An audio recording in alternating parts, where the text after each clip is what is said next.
Bom dia, gente, bem-vindos! Muito obrigada por virem. A gente vai falar agora de finanças para startups. Para quem não me conhece, meu nome é Bruna Lozada. Essa área que a gente vai falar, pessoal, é uma área em que eu desenvolvi toda a minha vida acadêmica, em especial recentemente, então tratando de temas de finanças corporativas e agora falando especificamente com o empreendedor, com a startup e com todas as pessoas que de alguma forma estão muito envolvidas nesse mercado, nesse ecossistema. Então a gente vai trazer aqui algumas coisas bem legais para discutir desse mundo de finanças para startups. Inclusive já fica aqui a dica, quem quiser saber mais pode me seguir, eu vivo publicando conteúdos e criando conteúdos também no Instagram, no LinkedIn, fiquem super à vontade para entrar em contato, vai ser uma delícia ouvir as suas histórias e conversar um pouquinho mais. Bom, então sobre o que a gente vai falar agora? A gente vai falar especificamente sobre finanças para startups. Eu gosto de falar que são aquelas que os livros não ensinam e as grandes empresas desconhecem. Simplesmente porque a vida de uma startup, vocês devem saber muito bem, ela tem nuances muito específicas que diferem demais das dores de grandes empresas, então são dores bem mais específicas e, em média, tudo que a gente tem de literatura e até de programas, de cursos sobre esse tema específico, você imagina que foi construído pensando na grande empresa, livros inclusive muitas vezes escritos fora do Brasil e traduzidos, então não necessariamente fala muito com a linguagem e com o drama do nosso dia a dia em startup. Então é disso que a gente vai falar. Vamos entender o que a gente tem aí, que é essencial na gente saber sobre finanças, que está alinhado às necessidades da sua startup. Então, vamos ter isso como pano de fundo. Eu acho legal que a gente está no momento do ano, fechando agora o ano de 2019, que foi um ano de muitos aprendizados. Algumas coisas eu vou trazendo aqui para a gente considerar sobre alguns cases relevantes. Acho que tem dois que trouxeram lições um pouco mais óbvias, como foi o caso do WeWork e até do Uber, que a gente pode trocar uma ideia ao longo dessa live. Bom, então vamos lá. Para quem quiser, o Instagram é Finance for Startups. Uma coisa que eu acho interessante a gente entender é por que as startups acabam sendo diferentes de uma empresa grande. Então, assim, vou passar muito rapidamente por algumas dessas nuances que fazem com que as finanças corporativas para uma startup ela seja um pouquinho diferente. Então, vejam só, primeiro, acesso a recursos. Se você pensa, poxa, acesso ao mercado de capitais, debêntures, ações, valor, né? Não tem, mal tem o básico de um mercado de crédito com um pouquinho de volume para essa empresa. Então, isso aqui realmente está um pouco distante. All-in. Então, é muito verdade que o empreendedor, ele normalmente está muito concentrado em termos do seu risco nessa startup. E ele está concentrado não apenas em termos financeiros, mas também em termos do tempo dele, da carreira dele, da reputação e status desse empreendedor. Então, realmente, você se vê Lembra quando a gente falou que não podia pôr todos os ovos na mesma cesta? Ao invés de a gente falar e pôs todos os ovos na mesma cesta, que é essa startup. Então, essa concentração dificulta um pouquinho a nossa vida. Responsabilidade limitada. Sabe esse negócio de separar a pessoa física da pessoa jurídica? A gente sabe que em startups isso fica um pouco mais difícil. Os bolsos, né, da PF e da PJ se confundem bastante. Por mais que a gente faça todo o possível para separar, a pessoa dos empreendedores, dos fundadores, sempre acabam tendo um pouco de responsabilidade sobre as consequências desse negócio que estão sendo criados. E isso faz com que nossa forma de lidar com essa startup seja um pouquinho diferente do que se a gente consegue segregar, isolar e proteger o acionista, né? A legislação trabalhista, porque naturalmente isso dói muito mais para um negócio pequeno do que para um negócio gigante, por motivos óbvios, né? O custo desse ambiente aqui, ele fica mais pesado para quem está com recursos escassos. Empreendedores de primeira geração são tipicamente propensos a risco, então correm mais risco, isso impacta a forma como a decisão financeira é tomada, às vezes o que é bom, porque dá mais chance de nascerem coisas incríveis, realmente, que para alguém mais conservador talvez não tivesse ambiente para os negócios nascerem na mesma magnitude, porém pode impactar um pouquinho o nível de arrojo das finanças em startups e vir a ser um certo perigo, até para a sua sobrevida, né? Times em geral são super incompletos, então quando a gente está lá na nossa startup, cada hora é um chapéu, né? Então uma hora você está de marketing, outra hora você está de vendas, outra hora você está de financista e outra hora você está de produção, então prototipando, então todo mundo faz um pouquinho de tudo.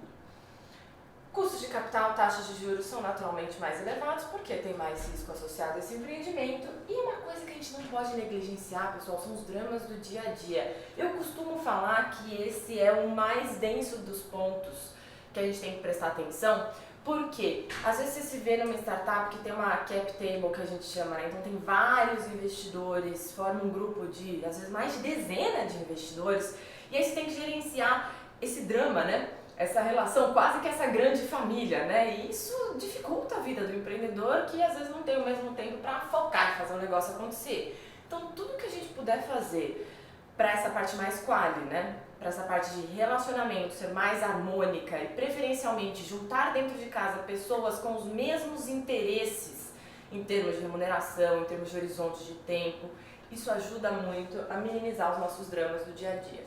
Mas isso aqui é um pano de fundo nosso. Quando a gente fala de finanças para startups, nós temos três principais pilares que eu vou dar uma passada aqui. A parte de funding, da onde vem o dinheiro, né? Como eu vou sustentar meus próximos passos. A parte do dia a dia, então como eu não morro na praia, né? Gerenciar o dia a dia da sua empresa, ela não deixa de ser uma empresa, como qualquer empresa, que tem que ser gerenciada financeiramente. E como identificar o meu valor, como fazer o valuation. Claro que a gente não vai exaurir o tema, mas vamos ver o que de mais relevante a gente tem em cada um. Começando pelo funding. Bom, quando a gente fala de funding, financiamento, né, nós temos três principais tipos de fontes de recurso. Uma delas é o capital próprio. Tipicamente, se você vai ver literatura sobre o tema, ler notícias, vira e mexe, você se depara com algumas palavras em inglês, né? Então vamos dar uma desmistificada no que é isso. Então, o capital próprio seria você fazer uso do chamado bootstrapping. É você fazer uso do seu próprio recurso. O empreendedor clássico brasileiro era assim. Então, se você pegar a nossa história, o Brasil sempre foi um país empreendedor, mas era um tipo específico de empreendedor. Muitas vezes aquela pessoa que fez uma carreira executiva, acumulou algum patrimônio, e aí eventualmente decide abrir seu próprio negócio num estágio um pouquinho mais avançado. Isso normalmente era feito com recursos próprios, normalmente porque era o recurso que tinha, né? Então hoje a gente acaba tendo um pouquinho mais de opção.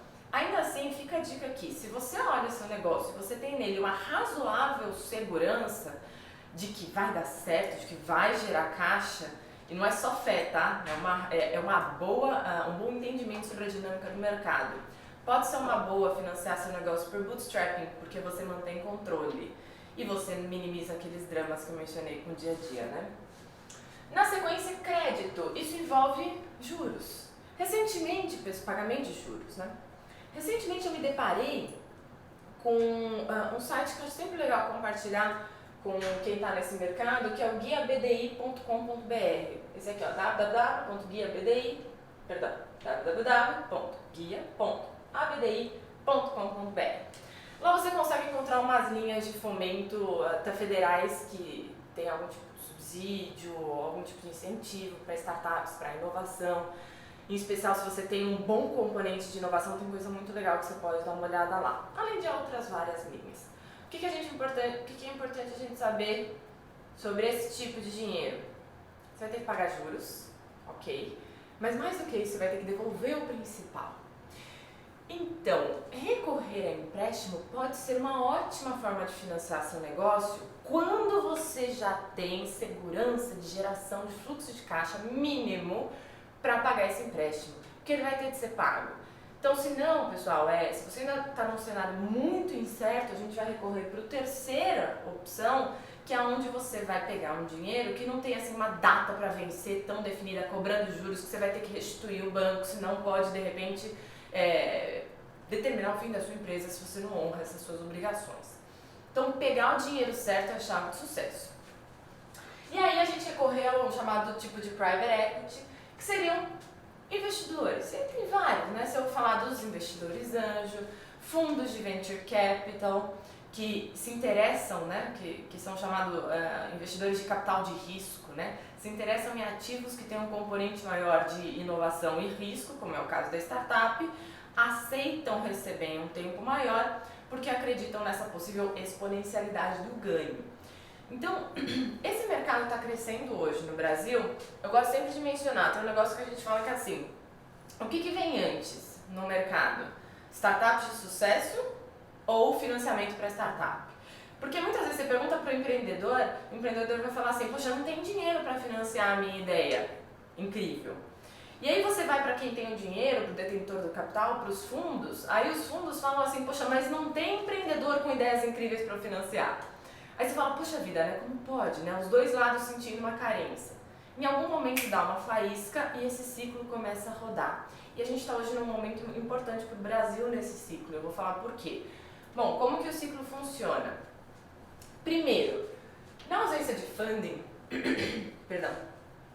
na ausência de um funding adequado para startup, você vê poucas startups de sucesso. De repente aparece uma ou outra, que normalmente se financia através do capital próprio, chamado bootstrapping, ou com colegas, anjos, familiares, etc. E aí você começa a ver alguns cases aparecendo na mídia de sucesso. Poxa, nessa hora, o mercado que detém o capital começa a ver, poxa, tem oportunidade aqui, e você começa a ver alguns fundos e investidores olhando para esse mercado e querendo investir nessas startups. Começa a fluir dinheiro para as novas ideias. Aí esses primeiros investidores começam a ter sucesso, estamos chegando aqui na próxima etapa, e começam a evidenciar ganhos. E isso começa a gerar burburinho, começa a gerar hype, né? Que é uma parte, vamos dizer, boa desse início desse ciclo. Na hora que isso começa a acontecer, um volume muito maior de pessoas começam a investir em startups. E normalmente você vê isso acontecendo em certas ondas para setores específicos. Então, em determinado momento, vocês devem se recordar, todo mundo falava, e ainda fala, na verdade, de fintechs. Agora está muita gente falando de edtechs, de educação, né? Então, quer dizer, você vê o dinheiro fluindo em ondas para alguns segmentos. Por quê? Porque começa a se multiplicar conhecimento sobre isso. Ou seja, olha só que interessante, começa a fluir muito dinheiro disponível para essas startups, mas não para todas. Para aquelas que estão num segmento com holofote um pouco mais sexy e tal. Aí às vezes você vê ainda outras startups de outros segmentos que ficam um pouquinho negligenciadas nesse processo. O problema é, de repente você vê family offices investindo com um pouco mais de força, fundos de private equity, mais anjos, mais volume de dinheiro, e aí começa a ter dinheiro demais. A gente viu um pouquinho disso recentemente, né? Vocês devem estar lembrando, por exemplo, de alguns investidores clássicos que deram umas infladas nas coisas. E um exemplo, assim, que eu não gosto de categorizar muito, mas é um exemplo que a gente pode mencionar, o próprio caso do SoftBank, que entra no mercado dando uma super inflada nos valuations e tal. Esse foi um padrão de comportamento que a gente vê que começa a gerar um perigo nesse ciclo. E o perigo aí é o seguinte, você começa a ter dinheiro demais e simplesmente não tem tantas, enormes, múltiplas boas ideias sempre. E aí a gente começa a ter um risco de alguns negócios começarem a não ser tão vantajosos e também entrarem na mídia. Então a gente testemunhou um pouquinho disso esse ano com o caso do WeWork. Então você vê um grande fluxo de dinheiro indo para o WeWork, ficando super em evidência, super na mídia e gerando algumas frustrações para os seus investidores, o valuation despencando. Então foi um case que ficou em evidência que não foi super positivo, muito pelo contrário. Isso vem como o quê? Um choque de realidade, né? É um super choque de realidade porque você vê agora e fala, poxa, não são tudo rosas, tudo flores, tudo unicórnios, né? Então tem que contrabalancear, a gente tem que ter consciência do risco desse mercado. E aí os investidores eventualmente começam a ficar com um pouquinho mais de medo, depois desse certo boom, e no limite para fechar o ciclo, se você pega esse composto, um pouquinho de medo, algumas notícias que mostram que tem realmente um componente alto de risco nesse mercado. Se a gente juntar tudo isso num momento macroeconômico de crise, corremos o risco de voltar aqui para estaca zero. A gente presenciou isso historicamente no caso da Bolha.com. Acabou de acontecer, pessoal, não faz 20 anos. Quer dizer, tá fazendo 20 anos. Mas se você parar para pensar, a história é recente. Então, isso é realmente um ciclo, né? São ondas cíclicas. Bom, vamos falar um pouquinho agora dessa relação entre a startup e o funding, porque eu vou contar para vocês um negócio, pessoal. Uma boa parte do sucesso para o empreendedor e para a startup está em saber se relacionar com o capital, saber se relacionar, saber falar a mesma língua que o investidor, que o funding. Então, você tem de um lado o empreendedor, outro lado o capital, e o que cada um está pensando, pessoal, são coisas muito diferentes. Então eu gosto de ilustrar isso aqui, é claro que isso daqui é uma caricatura, vamos dizer, mas é uma caricatura que ilustra a realidade. Então, o que está na cabeça da startup? Poxa, eu vou fazer meu MVP, meu mínimo produto viável, né? Poxa, onde está meu ponto de equilíbrio? Quanto tempo eu vou sobreviver? Como remunerar e reter talentos? Qual é o meu fluxo de caixa? Ou no fim do dia, como que eu pago as minhas contas mês que vem? Essa é a nossa cabeça. Por outro lado, você tem a cabeça do funding, né? De quem vai investir, do capital, dos fundos, muito bem. E aí você vê um outro modelo mental, né? Para começar, você vê muitas palavras em inglês sempre, né? Clássico. Então você vai falar assim, poxa, vamos tentar fazer um valuation, vamos imaginar aqui, vamos fazer um pitching, qual vai ser o EBITDA, a gente poderia fazer estratégia de business combination. Isso aqui são todos pensamentos extremamente relevantes, extremamente estratégicos, mas você nota um distanciamento, né? Você nota outro ponto de vista. O que está nesse player de mercado,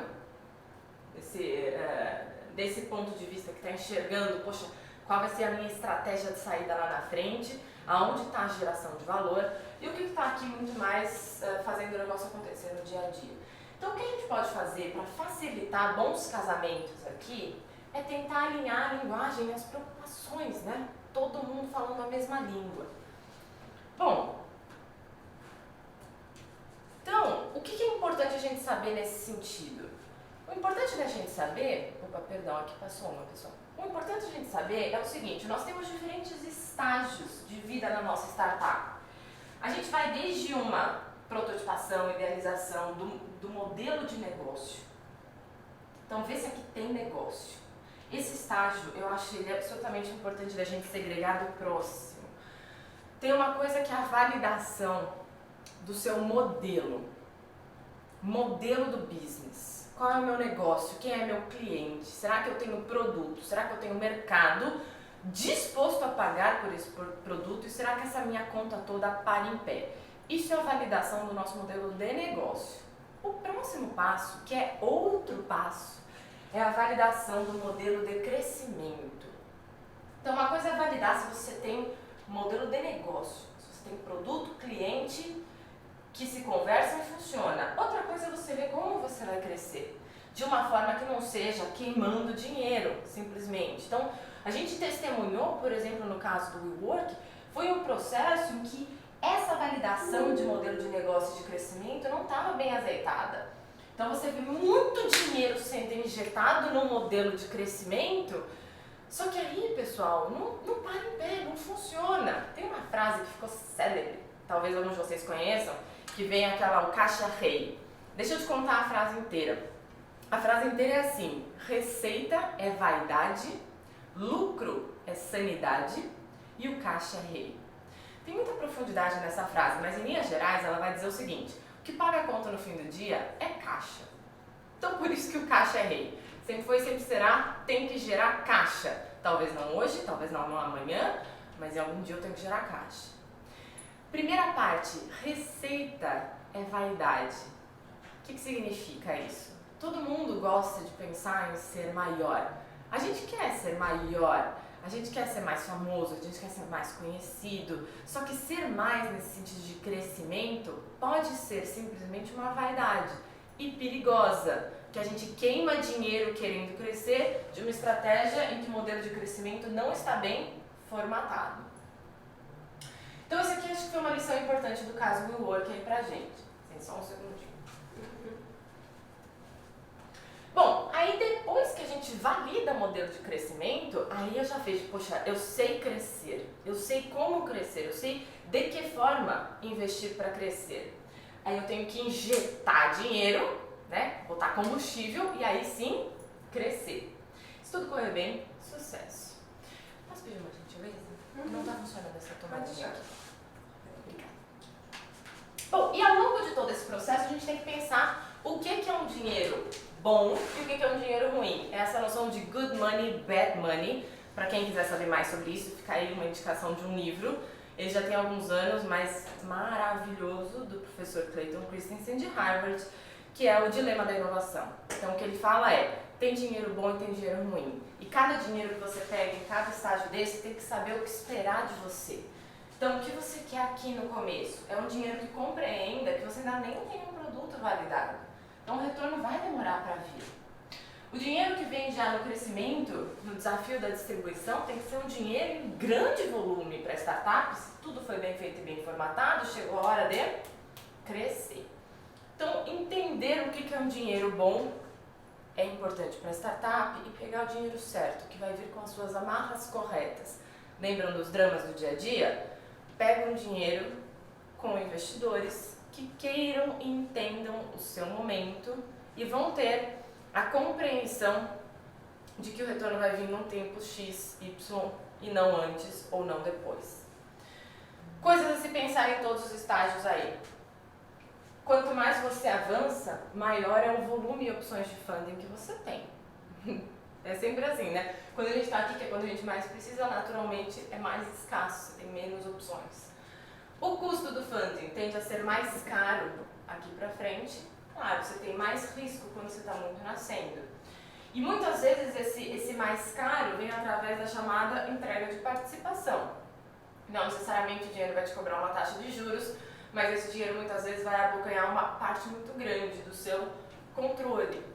Então, são os 3 Cs do funding que a gente tem que gerenciar. Qual dinheiro eu quero e quanto dinheiro eu quero, qual é o custo desse dinheiro e qual é o controle que eu estou disposta a entregar em cada momento dessas captações. Esse equilíbrio dinâmico, a gente tem que tomar cuidado com o seguinte: dinheiro bom, às vezes é o dinheiro que tem, porque é o único que tem. Só que, se a gente se antecipa o suficiente, você pode se dar ao luxo de escolher o dinheiro que você quer. Num estudo bem feito, numa defesa bem feita. Bom, perguntas que eu acho que super ajudam o empreendedor a falar com o investidor. Se você vê um empreendedor que sabe responder essas perguntas, você vai facilitar essa conversa muito. Que é, dado o seu momento de vida, o que seria um dinheiro bom? Exatamente quanto dinheiro você precisa levantar e qual é o seu prazo para tanto. E aí a pergunta que eu acho máximo que é, se você tivesse esse dinheiro em suas mãos hoje, o que você faria com ele e por quê? Então essa é uma pergunta de checagem, a nossa auto-checagem. Você pensa, poxa, eu preciso de dinheiro. Aí você pergunta, quanto dinheiro você precisa? 100 mil reais. Aí você fala, ok, te dei 100 mil reais. Exatamente o que você faria com isso? Ah, bom, aí eu vou ver, né, vou dar uma pesquisada, ver onde eu ponho. Então, quer dizer, então a gente não sabia exatamente o que ia fazer com esse dinheiro. Ter essas respostas ajuda muito nessa relação. Pessoal, dia a dia. Essa pesquisa aqui mostra por que as startups fracassam. As startups fracassam, se vocês forem olhar, essa pesquisa é super famosa, foi feita com várias startups depois do seu insucesso, e foram elencados os motivos desse insucesso com os empreendedores. 55% dos motivos são motivos financeiros. Se vocês virem, são o seguinte: acabou o dinheiro, deu errado porque acabou o dinheiro, problemas de custo e precificação e ninguém queria investir em mim. O que chama atenção nisso, pessoal, é que na verdade 2 desses motivos não são bem a causa do fracasso, e sim a consequência. Então você nota o tamanho da miopia, porque veja só, esse motivo, acabou o dinheiro, responsável por 29% dos casos de fracasso, poxa, 29% dos casos de fracasso falam que é porque acabou o dinheiro. Veja bem, todo negócio quando acaba o dinheiro. Então, acabar o dinheiro não é o motivo do fim, é a consequência dele. Nota a miopia? Então é importante a gente entender melhor a nossa relação com o dinheiro pro dia a dia. E aí eu falo pra vocês, se a gente tivesse tempo, eu ficaria aqui horas explicando cada um desses. Mas eu vou falar pra vocês alguns conceitinhos que eu acho que vocês têm que parar e estudar. Não venha dizer que você vai só dar uma olhadinha assim por cima. Não, tem que estudar para aplicar bem esses conceitos. Vou te falar quais são. Estuda como vai ser formado o seu preço. Forma o preço direito. Você não tem noção de como é um problema. Às vezes a gente forma o preço, volta para ver o preço 3 meses depois. O preço não está bem formado porque a sua empresa mudou, sua estrutura de negócios mudou, seu business mudou, mas o preço não mudou. Então a conta para de fechar. Qual é a sua margem de contribuição? Esse conceitinho de margem de contribuição, pessoal, ele é muito essencial para os negócios. Vou te falar que você tem que dar uma estudada em margem de contribuição. Se você é uma startup super da nova economia, ao invés do conceito de margem de contribuição, anota aí o que você vai estudar. calcular e ter isso bem. Então, por exemplo, negócio por assinatura, negócio bem diferentes, bem de compartilhamento. Então, às vezes fica difícil você aplicar o conceito clássico de margem de contribuição, porque ele está amarrado em unidade. Então, se você fala em margem de contribuição, você está falando assim, poxa, a cada unidade que eu vendo do meu produto, quanto que sobra de dinheiro para contribuir para pagar os meus custos fixos? É isso que a margem de contribuição fala. Mas às vezes você não tem bem uma unidade de produto, então imagina serviço por assinatura. Não é uma unidade de produto. Ao invés de margem de contribuição, você fala, portanto, de uma adaptação que se chama LTV e CAC. LTV, Lifetime Value do cliente, então qual é o valor da vida do cliente para a sua empresa, em toda a sua vida de relacionamento. E CAC, que é o custo de aquisição do cliente. Então você troca esse margem de contribuição pelo combo LTV-CAC. Combinado? Ponto de equilíbrio, tem que saber seu ponto de equilíbrio. E aí a pergunta de checagem, né? Você vislumbra a possibilidade de seu atual modelo responder às perguntas anteriores? Então, essa é uma pergunta importante, pessoal, porque se você fizer essas perguntas bem feitas, você vai perceber muitas vezes que o seu negócio ele não está muito bem formatado e você pode perceber isso antes de testar. Você não precisa necessariamente testar para identificar algumas coisas que você precisa pivotar um pouquinho antes. Qual é a sua taxa de queima de caixa? Qual é a sua necessidade de investimento para os próximos 3 ou 6 meses? E dada a sua capacidade de acesso a novos recursos, qual seria a hora de buscar funding para consegui-lo em tempo hábil? Valuation para fechar, pessoal, que eu falo muito, entendeu? Olha, eu já estou estourando o nosso tempo, ó. Mas vamos pensar aqui em valor. Se eu quisesse entender o meu valor, o meu valuation, o que eu acho que vocês têm que ter em mente? Claro que se a gente fosse falar de valuation, poxa, 40 horas juntos seria pouco para de fato espremer os conceitos. Mas algumas coisas eu acho que a gente tem que saber. Algumas coisas que vão estar na cabeça dos fundos, dos investidores, quando eles forem investir na gente. São alguns conceitos que são base para tudo. Primeiro, o que é uma successful exit? Quem for investir numa startup não está pensando em hoje, está pensando na saída. E o que é essa saída na cabeça, por exemplo, de um fundo, de um VC? Nos sonhos, né? Bom, o que significa uma saída de sucesso? Na minha visão, a melhor definição provavelmente é um IPO ou venda competitiva, em que uma venda competitiva significa nós poderíamos ter feito um IPO, mas a venda era melhor. Isso é, vamos dizer, no fim do dia, uma saída de sucesso. Você vê que o nome unicórnio não apareceu aqui, tá? Então fiquem calmos, tá? Vamos só pensar no conceito de saída de sucesso. Bom, e aí aqui a gente tem uma matemática que pode ser muito sofisticada, mas eu vou falar para vocês quais são os drivers básicos de um valuation que a gente sempre vai olhar. Primeiro, quanto dinheiro você precisa hoje? A gente tem que saber quanto dinheiro precisa em cada estágio de captação, nas diferentes rodadas de captação da startup. Segundo, qual a valuation de saída para a empresa? Se todos os nossos sonhos se concretizassem, quanto provavelmente talvez fosse aquele valuation lá na frente? 1 bilhão? Pode ser um unicórnio? Pode ser algum tipo de estimativa de quanto isso parece que pode valer, dado tamanho de mercado, consumidor quem seria, o público-alvo, será que tem mercado, será que tem produto, vamos imaginar se isso dá jogo, se desse todos os sonhos possíveis, quanto valeria? Aí tem um negocinho que é a parte que parece super simples, tem uma letrinha que aparece, é um P aqui, ó, é um Pzinho numa fórmula, que fala o seguinte, poxa, sabe essa saída de sucesso, esse valuation, se todo o nosso sonho se concretizasse? Qual é a probabilidade dele acontecer? Ou seja, é um pezinho de probabilidade que acaba com a nossa vida, né? Porque como você vai estimar essa probabilidade, gente? É super, hiper, mega subjetivo. A gente pode fazer aí umas matemáticas umas árvores binomiais super sofisticadas, modelos super sofisticados, estatísticos para estimar a probabilidade, mas no fim do dia é muito subjetivo e é muito difícil de estimar. Tempo estimado até a saída. Então, poxa, será que essa startup já está mais próxima do sucesso ou ela está muito longe ainda? Então, esse tempo é importante, o valor desse dinheiro no tempo, que é o risco que isso carrega também, né? Qual é o percentual de retenção esperado? Por que isso é importante? Um fundo que entra no começo, ele vai acabar sabendo que ele vai ser diluído em outras rodadas. Então vai ter mais rodadas de captação e naturalmente os que já estavam lá serão diluídos nesse processo. Então, quem entra no começo vai provavelmente querer um pedacinho um pouco maior para ter um colchãozinho de diluição nas próximas rodadas. Então tem que saber que isso está em mente para os outros investidores. E não se esqueça que tem que estar na sua mente também como empreendedor, para você conseguir reter o controle da sua startup. Bom, e aí vem a gente pensar na finalização do valuation, que essencialmente vai falar, poxa, vamos tentar com base nisso tudo estimar um valor para esse negócio hoje e entender quanto de controle eu vou entregar em troca daquele dinheiro que eu estou captando em determinado momento. E aí, pessoal, as perguntas de ouro que eu acho que são aquelas que ajudam o empreendedor a conversar com o funding e conseguir o melhor dinheiro nas melhores condições de negociação, de controle que você vai entregar e tamanho do cheque que você vai pegar. Quais são os drivers, as alavancas de valor na sua startup? O que gera valor para você? É número de cliente? É número de assinante? É o quê? Identifique isso no seu negócio. Você está conseguindo trabalhar de forma orientada a essas alavancas de valor para o seu futuro? Então, garanta que você não está se perdendo um pouquinho nos dramas do dia a dia para você conseguir chegar lá.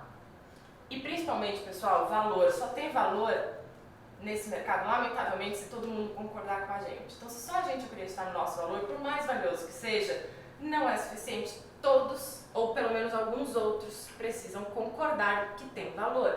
Então, quão factíveis para os outros são seus drivers e premissas de valor? Então, saber não apenas onde está o valor, mas também saber vender esse valor e convencer esse valor é parte estratégica. Pessoal, não preciso dizer que isso tudo está absolutamente super conectado. Então, a gente está falando aqui de funding, valuation, gestão financeira aí do dia a dia. E, pessoal, sinceramente, não precisa ter uma super contabilidade, não precisa ter balanço para conseguir responder essas perguntas que a gente viu. Um bom Excel bem feito, sempre vai resolver sua vida. Bom, condensando, pessoal, acho que a gente chegou aqui no final. Isso aí é o essencial que eu acho que vocês têm que saber. Muito obrigada pela atenção e eu fico à disposição para a gente conversar. Um beijo!